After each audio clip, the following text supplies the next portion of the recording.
여러분 안녕하십니까? 요즘 지역마다 이곳저곳에 캠핑장이 조성되고 있는데요. 캠핑장 조성과 관련된 포괄적인 법과 제도가 없어서 개선이 시급합니다. 박상환 기자가 보도합니다. 경주의 한 캠핑장. 얼마 전까지 이곳은 감나무 농장이었습니다. 하지만 농산물을 직거래하려는 소비자가 줄어들면서 소득은 줄고 새로운 소득원을 찾다 캠핑장을 열게 됐습니다. 그러나 특별히 캠핑장과 관련된 법과 제도가 제정돼 있지 않고 개별법에 적용되다 보니 제도의 사각지대에 놓여 있습니다. 제도적으로 아직 준비가 안 돼 있기 때문에 그러니까 캠핑장 어떤 인허가 문제라든지 이런 게 해결이 안 돼 있으니까 그 개별 법에 적용을 받으니까 그러니까 캠핑장 자체가 어떤 불법화처럼 이래 보이는 거죠. 현재 경북 지역의 캠핑장은 206개, 전국에서 경기도 다음으로 많습니다. 일반 야영장과 자동차 야영장 등 캠핑장 형태에 따라 법도 다양하고 관련 부처가 다르다 보니 위법이나 불법으로 운영되는 경우가 많습니다. 500만이라는 그 캠핑 인구가 생겨졌는데 이 사람들이 지금 올여름에 과연 어디로 갈 거냐? 지금 현행법으로 보면은 정상적으로 허가를 낼 수 있는 업체가 단언하건대 한 군데도 없습니다. 이에 따라 캠핑장을 제도권 안으로 끌어와 철저한 관리와 함께 지역의 특수성을 반영한 조성 여건이 마련돼야 한다는 목소리가 나오고 있습니다. 우호주성 캠핑장이 만들어지고 있거든요. 그걸 갖다가 법으로 규제하는 게 아니라 양성화시켜 주려면 그 등급제라든가 여러 가지 시설이 필요한데요. 그러려면 어떤 한 부서가 그걸 해결할 수는 없습니다. 자치단체도 지역 경제를 활성화하기 위해 캠핑장을 조성하고 있는 만큼 법과 제도의 정비가 필요해 보입니다. 불법으로 캠핑장을 운영하고 싶은 사업자는 없습니다. 현재 운영되고 있는 캠핑장들을 제도권 안으로 어떻게 끌어올지가 관건입니다. MBC 뉴스 박상환입니다. 요즘 농촌에서는 벼 육묘부터 수확, 쌀 판매까지 대행하는 사업이 좋은 반응을 얻고 있습니다. 농촌 고령화로 인해 일손 부족이 심화되면서 벼농사 방식에도 변화의 바람이 불고 있습니다. 박재영 기자가 취재했습니다. 지난 2013년 경상북도에서 첫 선을 보인 농협의 맞춤형 농기계 은행 사업. 모 기르는 일부터 병해충 방제, 벼 수확에서 건조, 도정, 쌀 판매에 이르기까지 벼농사의 전 과정을 도맡아 처리해줍니다. 이를 위해 벼 파종기와 발화실, 육묘장 등을 설치하고 농기계도 대폭 보강했습니다. 이걸 하니까 우리가 인력도 많이 덜 필요하고 이러니까 그런 점에서 많이 좋습니다. 농가들의 만족도도 높아지고 있습니다.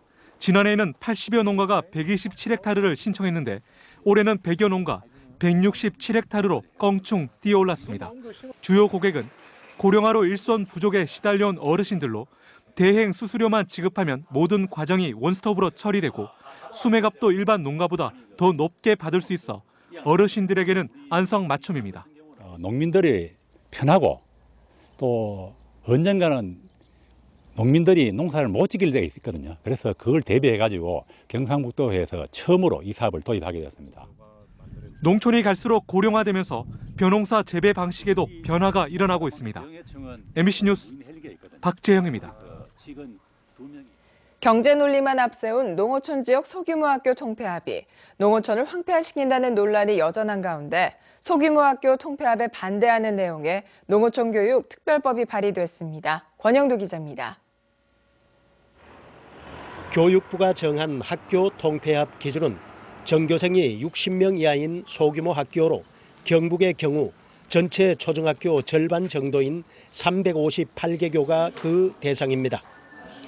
지난 2010년부터 2015년까지 5년 동안 통폐합 학교 수는 경북이 61개교로 전국 17개 시도 가운데 전남 다음으로 많습니다.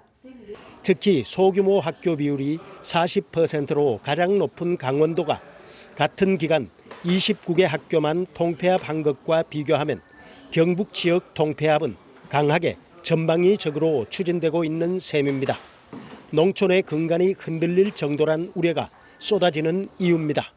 농어촌 지역의 소규모 학교를 일방적으로 다른 학교하고 통폐합하고 하면은 농촌에는 이제는 더 이상 사람 사는 곳이 될 수가 없는 끔찍한 일들이 정책이라는 이름으로 경북에 특히 강조가 되는 거죠. 통폐합에 대한 논란이 여전한 가운데 새누리당 윤재욱 의원 등 여당 의원 11명이 소규모 학교 통폐합에 반대하는 농어촌 교육 특별법을 발의했습니다. 특별법에는 최소한 면 지역마다 1개 이상의 학교는 반드시 유지시키도록 하는 등 소규모 학교 지원을 명문화하고 있습니다. 상당히 논란이 있을 거라고 예상은 됩니다. 그러나 연말 안에 또 9월에 정기국회가 열리니까 이 법이 통과되도록 최선을 다할. 지금까지 소규모 학교를 보호하기 위한 법안은 19대 국회 등 야당 의원들에 의해 몇 차례 발의됐지만 본회의 문턱을 넘은 적은 단 한 번도 없습니다. 내년 총선을 앞두고 이번에는 여당 의원들이 발의한 만큼 결과가 달라질지 여부에 관심이 모아지고 있습니다. MBC 뉴스 권영주입니다. 포항 운하를 오가는 크루즈 탑승객이 20만 명을 넘어서면서 동해안 명소로 인기를 끌고 있습니다. KTX를 연계한 관광 상품이 개발되고 오는 7월부터 야간에도 크루즈가 운행됩니다. 임재국 기자가 보도합니다. 포항 운하관에 마련된 선착장입니다. 크루즈를 타려는 시민과 관광객들로 북적입니다. 시원한 바닷바람을 가르며 출항한 크루즈는 죽도시장과 해수욕장을 거쳐 40여 분 만에 돌아옵니다. 울산에서 너무 멀지 않은 곳을 찾았거든요.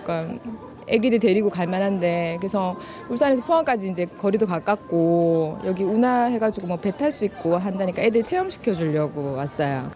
평일엔 600여 명, 주말과 휴일에는 1,800명 이상이 크루즈를 이용합니다. 크루즈 운항 1년 만인 지난달엔 탑승객이 20만 명을 기록했고 이달에만 2만 명을 넘었습니다. 작년에 한번 탔는데 재밌고 오늘 딸도 오고 사이도 오고 아들도 오고 이래가지고 한 번 더 타러 와봤죠. 그래 재밌었어요. 탑승객이 늘어나면서 57인승 유람선이 추가로 투입돼 포항 운하에는 현재 6대의 크루즈가 운항되고 있습니다. 각종 안전사고 등에 대비해 안전점검도 강화됐습니다. 매월 넷째 월요일 안전점검의 날을 지정하고 그때는 저희들이 모든 기계를 점검할 뿐만 아니라 저희들이 다시 확인을 하고 시도 해경에서 합동 점검을 매월 한 번씩 하고 있습니다. KTX를 이용한 관광 상품이 개발됐고 오는 7월부터 석 달 동안 저녁 8시 반과 9시 반 2차례 야간에도 크루즈가 운영됩니다. 크루즈 이용객이 늘어나면서 포항 운하가 동해안의 새로운 관광 명소로 자리 잡고 있습니다. MBC 뉴스 임재욱입니다. 경북교육청은 일선학교의 교감 선생님을 학교 폭력을 예방하고 폭력 사건 발생 시 효과적으로 대응할 수 있는 전문가로 육성하기로 했습니다. 이를 위해 교감 선생님을 대상으로 학교폭력 예방법과 사안 처리 및 조사 요령, 학교폭력 관련 법령 등을 집중 교육해 학교폭력 예방을 위한 컨설팅 능력을 키우는 데 집중하고 있습니다. 교육청은 학교폭력을 뿌리 뽑기 위해서는 학생들과 가장 가까이 있는 교감이 전문 지식을 가져야 한다고 판단하고 이 같은 정책을 도입했습니다. 포항 스틸러스가 오늘 오후 2시 울산 문수 경기장에서 라이벌 울산과 동해안 더비 경기를 치릅니다. 포항은 승점 15점으로 리그 4위, 울산은 승점 14점으로 8위를 달리고 있어 두 팀은 오늘 상위권으로 도약하기 위해 양보 없는 치열한 승부를 펼칠 것으로 기대됩니다. 특히 포항은 최근 울산과의 4경기에서 3무 1패를 기록하며 한 번도 이기지 못해 이번 대결에서 반드시 승리하겠다는 각오를 다지고 있습니다. 석가탄신일을 맞아 봉축 행사와 관련한 연등 설치와 평소보다 많은 전기가스 사용으로 화재 위험이 높아 철저한 안전관리가 필요합니다. 특히 촛불을 켜둔 채 자리를 비우지 않고 전기 제품을 사용할 때는 전선이 꼬이거나 눌리지 않아야 하며 하나의 콘센트에 여러 개의 플러그를 꽂아 쓰지 않도록 주의해야 합니다. 또한 가스를 사용한 후에는 반드시 밸브를 잠그고 불을 사용하는 곳에는 소화기를 준비하고 사용법도 알아둬야 합니다. 한국기자협회는 다음 달 14일 서울교육대학교에서 교육부 등이 후원하는 2015 전국 초중고등학생 논술 대회를 열기로 하고 이달 말까지 참가 신청을 받습니다. 참가 신청은 한국기자협회 홈페이지를 통해 선착순으로 초중고 각 부문별 1,000명씩 모두 3,000명씩 받습니다.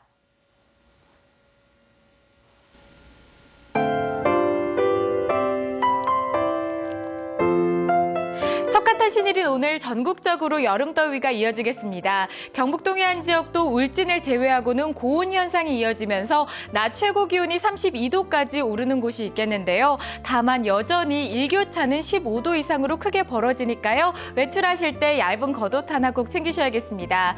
경북동의 한 일부 지역에서는 건조특보가 내려져 있습니다. 울진과 영덕을 중심으로 건조주의보가 내려져 있는데요. 다른 지역으로 확대 가능성이 있으니까요. 오늘 하루 불이 나지 않도록 불씨 관리 잘 하셔야겠습니다. 자세한 지역별 날씨 알아보겠습니다. 오늘 경북동의 한 지역은 종일 맑은 하늘이 이어지겠습니다. 아침 기온 울진 12도, 영덕 경주 13도, 포항 18도로 시작하겠고요. 낮 최고 기온은 울진 24도, 영덕 28도, 포항 27도, 경주 32도까지 오르겠습니다. 울릉도와 독도도 종일 맑은 하늘 이어지겠는데요. 아침 기온 울릉도 16도, 독도 15도로 시작하겠고요. 낮 최고 기온은 울릉도 23도, 독도 19도까지 오르겠습니다. 동해 전 해상 구름 조금 지나는 가운데 맑겠습니다. 바다의 물결은 0.5에서 1.5m로 잔잔하겠습니다. 이번 주는 계속해서 고온 현상 이어지겠습니다. 날씨였습니다. 포항 MBC 뉴스투데이를 마칩니다. 고맙습니다.